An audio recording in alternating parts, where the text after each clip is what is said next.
쿠키뉴스 지영희 기자와 함께하는 주 기자의 시시각각 시작하겠습니다. 오늘도 스튜디오에 지 기자 나와 있습니다. 안녕하세요. 네, 안녕하세요. 쿠키뉴스 지영희 기자입니다. 네, 오늘은 어떤 주제 준비되어 있습니까? 네, 103만 명의 홍콩인이 거리로 나오고 세계 각국에서 연대 시위까지 벌였던 홍콩의 범죄인 인도 법안이 결국 연기됐습니다. 우리나라에서도 관련 시위가 있었는데요. 시민 반대는 물론 무역전쟁을 치르고 있는 중앙정부에 악영향을 미칠까 우려한 것으로 보입니다. 그래서 오늘은 홍콩의 송환법 관련 내용 살펴보겠습니다. 네. 자, 최근 홍콩의 범죄인 인도 법안 추진이 국내외로 크게 이슈가 되고 있는데요. 관련해서 좀 나눠보도록 하겠습니다. 일단 결과부터 좀 살펴볼까요? 그러니까 홍콩 당국이 시민들의 의견을 존중해 주기로 한 거죠. 네, 맞습니다. 홍콩 행정수반인 캐리람 행정장관은 지난 6월 15일 긴급 기자회견을 열고 범죄인 인도 법안 일명 송환법 추진을 잠정 중단한다고 발표했습니다. 캐리람 행정장관은 기자회견에서 대만 정부가 살인범의 인도를 요청하지 않고 있어 범죄인 인도 법안이 더는 긴급하지 않다고 밝혔고요. 지난 이틀간 검토한 결과 법안 추진의 잠정적인 중단을 발표한다고 밝혔습니다. 그렇게 결정한 데에는 또 나름의 이유가 있을 텐데요. 어떤 이유에서입니까? 네, 캐리람 행정장관은 법안 연기 결정에는 대규모 추가 시위에 대한 부담과 친중파 내의 대화 촉구 목소리, 무역전쟁 와중에 부담이 커질 것을 우려한 중국 중앙정부의 판단 등이 복합적으로 작용한 것으로 보입니다. 네, 지금 일단은 세 가지 이유가 나왔고 그 세 가지가 복합적으로 작용한 것으로 좀 보이는데요. 그 철회 이유를 좀 구체적으로 살펴보도록 하겠습니다. 자, 일단은 급 반전의 상황을 끌어낸 1등 공신하면 아무래도 이 민주주의와 표현의 자유를 향한 홍콩 시민의 어떤 열렬한 의지와 행동이라고 할 수 있겠죠? 네, 기본적으로는 그렇습니다. 특히 지난 9일 송환법 반대 시위에 무려 100만 명이 넘는 홍콩 시민이 참여하면서 분위기는 극적으로 달라졌는데요. 당초 주최 측 목표인 50만 명의 2배에 달하는 홍콩 시민이 모여서 범죄인 중국 송환 반대를 외쳤고 그 열기는 12일 입법회의 송환법 2차 심의 반대 시위로 이어질 수 있었습니다. 네, 이 거리 민주주의의 힘이 홍콩 당국의 선택을 바꾸는 데 영향을 미치긴 했습니다. 근데 이뿐만이 아닙니다. 이 외에 다른 이유도 작용을 했죠. 네, 캐리람 행정장관이 물러설 수밖에 없도록 만든 또 하나의 요인은 바로 그의 지지 기반인 친중파와 재계 이탈이라고 할 수 있습니다. 친중파 진영에서 범죄인 인도 법안을 연기하고 시민들과 대화해야 한다는 목소리가 갈수록 커진 건데요.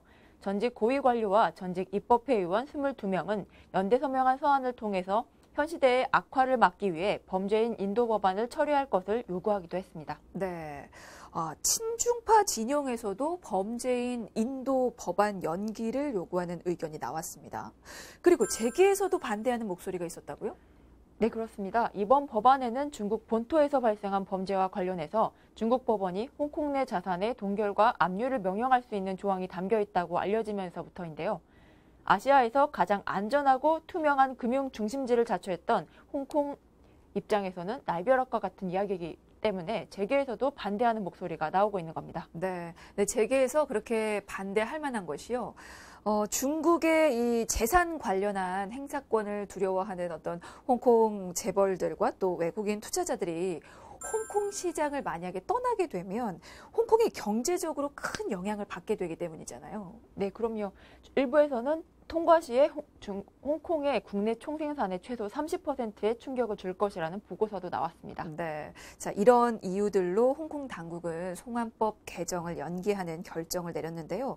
자, 또 한 가지 주장이 더 있습니다. 이번 결정이 홍콩이 한 게 아니고 중국에서 한 것이다. 이런 말도 있는데 이건 어떻게 볼 수 있습니까? 네, 한 언론 보도에 따르면 홍콩 업무를 총괄하는 한정 중국 공산당 정치국 상무위원이 홍콩과 인접한 선전에 직접 내려와서 대책 회의를 했으며 캐리람 행정장관에게 법안 연기를 지시했다는 소문이 있다고 밝혔습니다. 네, 이 홍콩 정부의 송환법 연기 결정이 이 중국 최고 지도부의 직접 결정으로 이루어졌을 수도 있다라는 얘기인데요. 중국 지도부가 그렇게 결정을 내렸다면 그 배경도 좀 궁금합니다. 왜 중국은 그런 결정을 내렸을까요? 도널드 트럼프 미국 대통령과 회동을 앞두고 있는 시진핑 중국 국가주석의 부담을 최대한 덜려는 의도로 읽히고 있습니다. 미국은 물론 영국, 유럽연합까지 송환법 강행을 비판하고 심지어 송환법 문제의 당사자인 대만이 범죄인 인도를 거부하면서 중국은 법 추진의 명분을 잃고 있기 때문이라는 분석이 있습니다. 네, 뭐 그렇지 않아도 무역 전쟁에서 이 국제적인 우군을 확보하기 위한 중국 정부의 정세 판단이 송환법 추진 연기라는 그런 고육 직책으로 이어졌다는 분석이 또 나오고 있는데요. 자, 이제는 전체적인 상황도 좀 살펴봐야 될 것 같습니다. 기본적으로 범죄인 인도 법안이라는 게 무엇인지 그 부분부터 좀 짚어볼까요? 네, 예를 들어서 쉽게 설명해 드리겠습니다. 만약 한국에서 누가 범죄를 저지르고 외국으로 도망을 간다면 어떻게 될까요? 도망간 곳 정부에 그 범죄자를 보내달라고 요구를 해야겠죠. 그 사람이 한국인이든 외국인이든지요. 그렇게 하는 제도가 바로 범죄인 인도제입니다. 네, 뭐 범죄를 저지르고 다른 나라로 도망을 갔다고 하면 사실 자체가 질서를 어지럽히는 행동이잖아요. 그래서 사실 그 법은 꼭 필요한 법이긴 해요. 네, 그렇습니다. 그래서 이 범죄인 인도는 예전부터 서로 간의 필요에 의해서 나라별로 조약도 맺고 법도 맺고 해서 인정을 확대하고 있는 추세입니다. 그렇군요. 이게 우리나라에도 관련 법안이 있는 거죠? 네, 우리나라에는 범죄인 인도법이라는 게 있습니다. 이 법을 보면 원칙적으로는 우리와 조약을 맺은 나라에는 범죄인 인도를 해줘야 하는데요. 문제는 예외 조항이 있다는 겁니다. 그러니까 어떤 경우에는 하지 않아도 된다. 뭐 이런 예외 조항이 있는 건데 어떤 경우가 해당이 될까요? 네, 바로 대표적인 게 바로 정치사범인데요.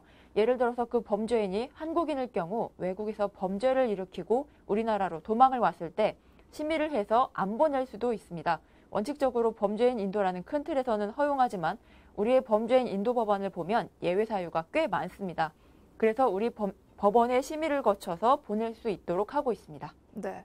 그러면 이번에 홍콩에서 추진한 법안은 어떤 내용을 담고 있길래 그렇게 홍콩인들이 분노를 하고 있는 겁니까?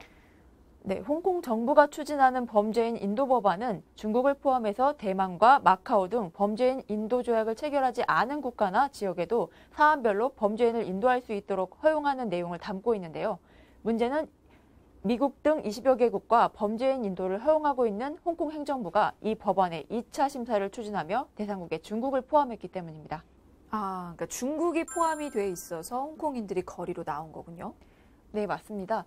사람을 고문하고 자백을 강요하는 등 인권과는 거리가 먼 중국의 사법체계와 연결돼서 홍콩 사법의 독립성이 침해될 수 있다는 우려가 시민들을 더욱 분노하게 한 겁니다. 또한 홍콩의 야당과 시민단체는 중국 정부가 반체제 인사나 인권운동가를 중국 본토로 송환하는데 이 법을 악용할 수 있다면서 강력하게 반대하고 나선 겁니다. 그렇군요. 근데 사실 우리나라도 중국과 이 범죄인 인도 조약이 체결되어 있는 나라거든요. 우리나라에서는 혹시 우려할 만한 일이 없을까요? 네, 우리나라는 범죄인 인도 조약도 있지만 앞서 이야기한 것처럼 범죄인 인도 법안도 있습니다. 범죄인 인도법에는 예외 조항들이 있고요. 그래서 자국인을 최대한 보호하려고 하고 있는데요. 홍콩의 경우에는 중국의 자치구이기 때문에 우리는 완전히 다른 나라입니다. 그래서 홍콩과 비교될 만큼 우려하지 않아도 될 것 같습니다. 그렇군요. 그렇다면 좀 다행입니다. 자, 그리고 또 궁금한 게 홍콩 정부가 해당 법안을 추진한 이유도 좀 보겠습니다. 갑자기 왜 이 송환법 개정을 추진한 겁니까?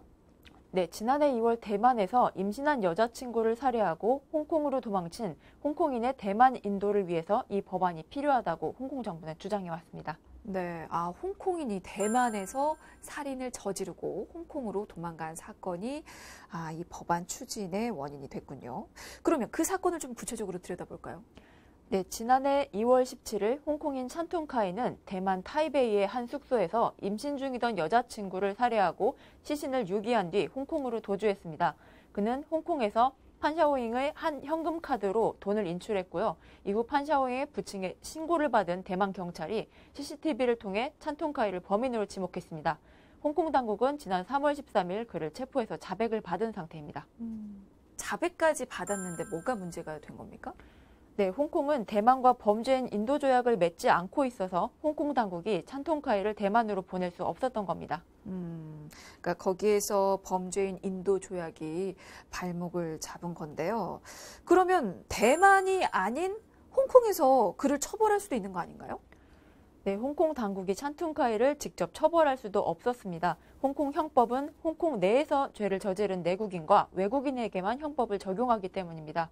그래서 결국 홍콩 당국은 찬퉁카이가 홍콩에서 판샤오잉의 돈을 훔친 죄에 대해서만 혐의를 적용해서 지난 4월 29일 그에게 징역 29월을 선고했습니다. 그러니까 임신한 여자친구를 살해했다는 혐의에 대해서는 아무런 처벌도 받지 않았군요. 그러면 당연히 비판이 쏟아질 수밖에 없겠어요. 네, 그래서 대만을 비롯해 홍콩 내에서도 이 사건과 관련해서 살인을 저지르고도 무죄냐는 비판이 쏟아졌습니다.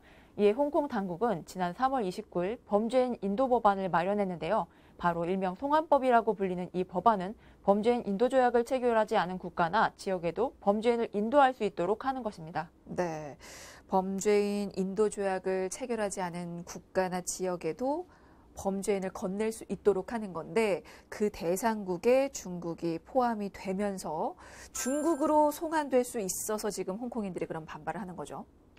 네, 맞습니다. 중국 정부가 반체제, 반중 인사를 중국 본토로 송환하는데 이 법안을 악용할 수 있다는 주장입니다. 네, 그 후에 시위가 이어졌습니다. 뭐 앞서서도 잠깐 얘기를 했는데 생각보다 굉장히 많은 홍콩인들이 거리로 나왔어요. 네, 그렇습니다. 지난 6월 9일 홍콩에서는 영국에서 홍콩으로 반환된 1997년 이후 최대 규모의 시위가 벌어졌는데요. 주최 측 추산 103만 명의 홍콩 시민이 역대 최대 규모의 반대 시위를 벌였고요.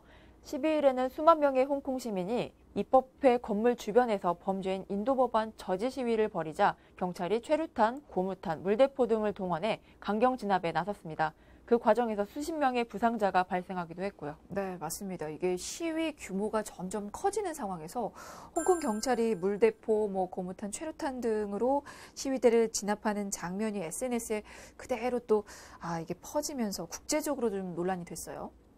네, 심지어 홍콩 정부는 인권에 대한 안전장치를 법적으로 보장할 조치를 취하겠다고 공언하며 밀어붙였고 강경 진압에 나선 뒤 시위대를 오히려 폭도라고 규정하며 국제적으로도 큰 비난을 받았습니다. 네, 자 그리고 눈에 띄는 상황이 하나 더 있습니다. 바로 범죄인 인도 법안에 반대하는 홍콩 어머니들의 집회에서 5.18 광주 민주화운동을 상징하는 민중가요죠. 임을 위한 행진곡이 울려 퍼졌다는 건데요.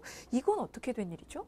네, 이미 많은 보도를 통해서 알려진 부분인데요. 홍콩 도심 차터가든 공원에서는 주최 측 추산 6천여 명의 어머니들이 모여서 범죄인 인도 법안에 반대하고 경찰의 과잉 진압을 규탄하는 집회를 열었습니다. 집회에서 어머니들은 촛불 대신 플래시를 깜빡거리며 어머니는 강하다, 우리 아이에게 쏘지 말라, 백색 테러를 중단하라, 태남먼 어머니회가 되고 싶지 않다 등을 외쳤습니다. 태남먼 어머니회는 뭔가요? 네, 태남먼 어머니회는 1989년 6월 4일 베이징 태남먼 광장의 대규모 민주화 시위를 중국 정부가 유혈 진압해서 수많은 희생자가 발생한 후 그 희생자의 유족들이 결성한 단체를 말합니다. 네, 그러니까 어머니들의 힘을 제대로 보여준 그런 집회를 연 건데요. 한 어머니가 기타를 들고 무대에 올라와서 임을 위한 행진곡을 불렀죠. 네, 그 어머니는 이 노래는 광주 민주화 운동을 대표하는 노래라며 영화 변호인, 택시 운전사, 1987 등을 본 홍콩인들은 이 노래에 대해서 잘 알 것이라고 말했고요. 2014년 홍콩의 대규모 민주화 시위인 우산혁명을 기리며 개사했다고 밝혔습니다. 노래 전반부는 광둥어, 후반부는 한국어로 불렸으며 수천 명의 집회 참가자들은 플래시를 깜빡거리면서 박수를 보냈습니다. 네, 이 해당 영상이 동영상 공유 플랫폼에 올라오면서 큰 이슈가 됐는데요. 관련 시위가 홍콩에서만 이루어진 게 아닙니다. 우리나라에서도 홍콩의 이 범죄인 반대 시위에 지지하는 열기가 굉장히 뜨거웠죠. 네, 한국에 거주하는 홍콩 시민들은 서울 중구 동대문 디자인 플라자 앞에서 범죄인 인도 법안에 반대하는 피켓 시위를 벌이기도 했고요. 많은 한국인들도 서명에 동참하면서 힘을 실어주었습니다. 네, 자, 그 후에 홍콩 당국은 결국에 이 송환법 추진을 보류했습니다. 그 결정 배경에 중국 정부가 있다라는 얘기도 있긴 하지만 어쨌거나 공식적인 입장을 내어놓았는데 중국 정부의 반응은 어떻습니까? 네, 중국 정부는 그 뜻을 존중한다고 밝혔습니다. 정수왕 중국 외교부 대변인은 홍콩 행정수반인 캐리람 행정장관이 송환법 추진을 보류한다고 발표한 데 대한 담화를 통해서 중국 중앙정부는 홍콩 특별행정부에 대한 지지와 존중, 이해를 표명한다며 홍콩의 번영과 안정, 유지는 중국뿐만 아니라 세계 각국의 이익에도 부합한다고 밝혔습니다. 그러니까 결국에 홍콩의 결정을 존중하겠다는 거죠? 네, 그는 홍콩은 중국의 특별행정구이며 홍콩은 중국 내정에 속하므로 그 어떤 국가나 조직, 개인이 간섭할 권리가 없다고 밝혔고요. 중국은 국가 주권, 안정과 발전 이익을 수호하며 홍콩의 번영과 안정을 지키겠다는 결심에는 변함이 없다고 말했습니다. 네, 알겠습니다. 자, 홍콩의 송환법 추진이 국제적으로 큰 이슈가 됐는데요. 결국에는 무기한 연기로 확정이 되면서 마무리 지어졌습니다. 앞으로 상황이 또 달라지게 되면 다시 한번 이야기 나눠보도록 하죠. 자, 오늘 쥐 기자의 시시각각은 여기까지입니다. 지금까지 쿠키뉴스 지영희 기자였습니다. 고맙습니다. 감사합니다.